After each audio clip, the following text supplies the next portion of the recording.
গাইছ এয়া দেখিছে এইখন হ'ল আইলেণ্ড বাছ আপোনাৰ গুৱাহাটী টু মাজুলী ঢকুৱাখানালৈ যায়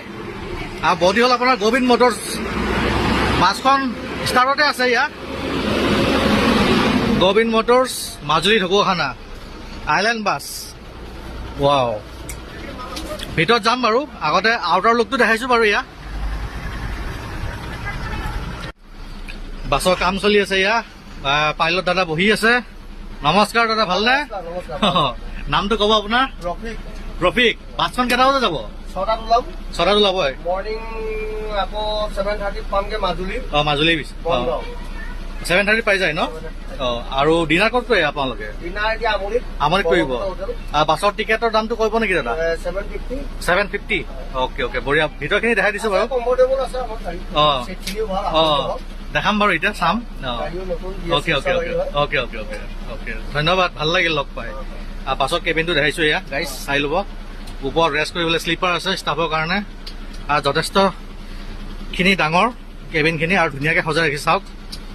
পূজা দি আছে দাদাই এয়া নমস্কাৰ দাদা নামটো ক'ব আপোনাৰ বাছৰ ষ্টাফ ন আপুনি ঠিক আছে বাৰু এয়া আইলেণ্ড বাছৰ ইণ্টেৰিয়ৰ গাইজ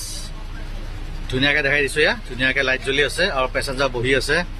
কাৰণ অলমষ্ট টাইম হৈ গৈছে 6টা বজাত এৰিব এয়া ফেন চলি আছে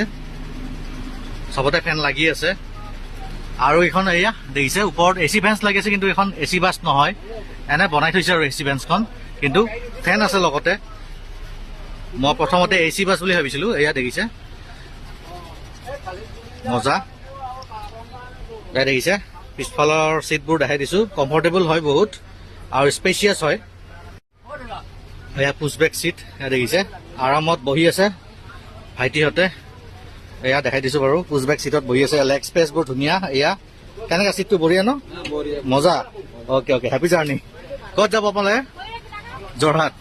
যোৰহাট ন ঠিক আছে আইলেণ্ড বাছৰ ভিতৰত আছোঁ গাইজ বাছখন বহুত ধুনীয়া লাগিছে অলপ বহি চাওঁ বাৰু ছিংগল চিটত ৱাও মজা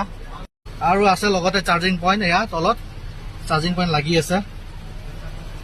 মজা বাছখন কমফৰ্টেবল চিটবোৰ ধুনীয়া লেগ স্পেচো ভালে ওখ মানুহৰ কাৰণে আৰু মজা ঠিকে আছে ভাল লাগিছে আইলেণ্ড বাছ লিখাই আছে গাইজ আইলেণ্ড বাছৰ পিছপিনে দেখিছে বেক চাইডে আপোনাৰ কণ্টেক্ট নাম্বাৰ আছে নোট কৰি ল'ব সুবিধা হ'ব বহিবৰ কাৰণে এয়া দেখিছে মজা